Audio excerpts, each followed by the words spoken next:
Dragon গাছে এত ফুল কিভাবে আসলো এটাই তোমরা ভাবছো তাই না?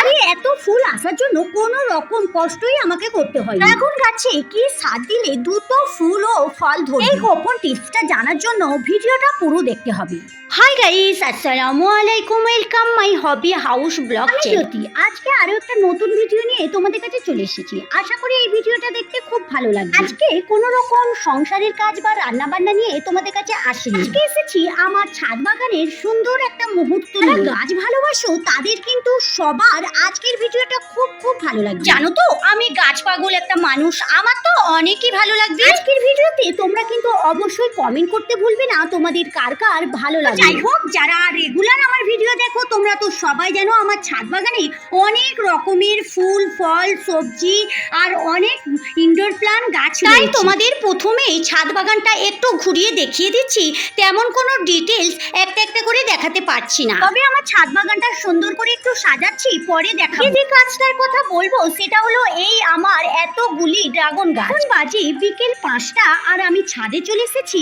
আর দেখো বন্ধুরা, আমার ছাদ বাগানে ড্রাগন গাছে কতগুলো ফুল আজকে রাতে ফুটবে। এগুলো সবগুলোই হলো আমার ভালোবাসার ফল। জানো তো আমি গাছকে খুব ভালোবাসি, তাই গাছ আমাকে ভালোবেসে এতগুলো ফুল দিয়েছে। আজকে ফুলগুলো পাওয়ার জন্য আমি কিন্তু কোনো রকম কষ্ট করিনি, আর কোনো অনলাইন থেকে বলো বা বাজার থেকে বা দামি দামি সার কিনেও গাছে দিইনি। আমি গাছ বসাই ঠিকই, কিন্তু অত দামি দামি সার কিনে সবসময় গাছে দেওয়া আমার পক্ষে সম্ভব হয় না, কারণ ওগুলো দেওয়ার জন্য একটু টাইমও লাগে। আর আমি তো সংসারের কাজ করি, একা মানুষ, তাই অত খাটনি খাটতে পারি না। আমি ছাদ বাগানে একটা সারের জন্য একটা কল করে রেখেছি, সেইটা থেকে নিয়ে আমি পুরো আমার ছাদ বাগানের গাছে এই সারগুলো সপ্তাহে একবার করে দিই। তোমাদের দেখাচ্ছি, দাঁড়াও। সারটা করার জন্য আমাকে কোনো রকম কষ্টও করতে হয় না আর কোনো পরিশ্রমও করতে হয় না, একদম সহজ পদ্ধতিতে আর তোমাদেরও দেখিয়ে দেব। তার জন্যই আমার ছাদ বাগানে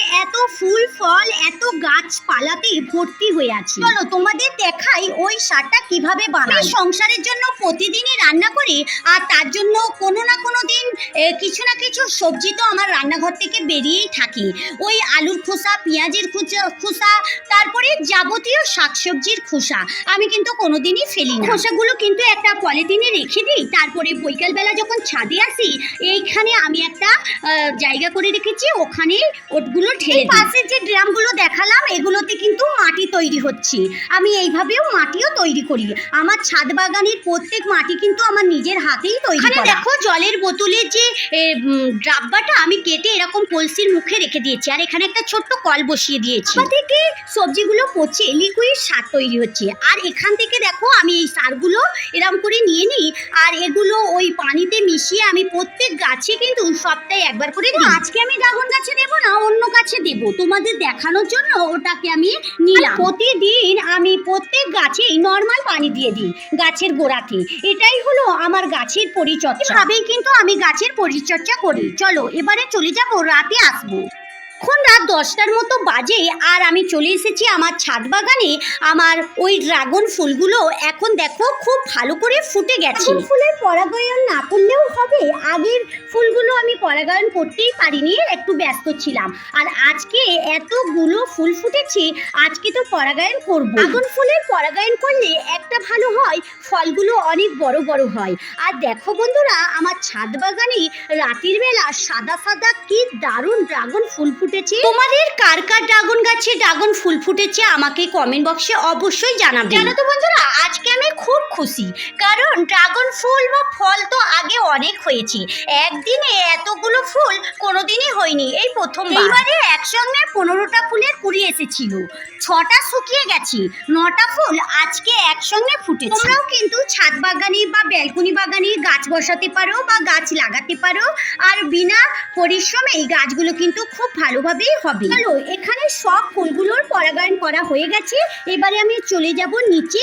আর অনেক রাত, এটা পরের দিন সকাল 6টা বাজে, আর আমি তো সকাল 6টায় ঘুম থেকে উঠি। দিনই সকাল 6টায় ঘুম থেকে উঠে ব্রাশ করতে করতে আমার ছাদ বাগানে চলে আসি। আজকেও ব্রাশ করতে করতে ছাদ বাগানে চলে এসেছি, আর দেখো আমার ড্রাগন গাছে যে ফুলগুলো ফুটেছিল সেই ফুলগুলো থেকে মধু খেতে চলে এসেছে মৌমাছি। তো আমি খুব খুশি, কারণ আমার হাতে বসানো গাছের ফুলের মধু খেতে এসেছে মৌমাছি। আজকের ভিডিওটা এই পর্যন্তই। তাহলে বন্ধুরা চলো আজকের মতো ভিডিও এই পর্যন্তই। দেখা হচ্ছে নতুন কোনো ভিডিওর সঙ্গে। ভালো থেকো, সুস্থ থেকো, সাবধানে থেকো।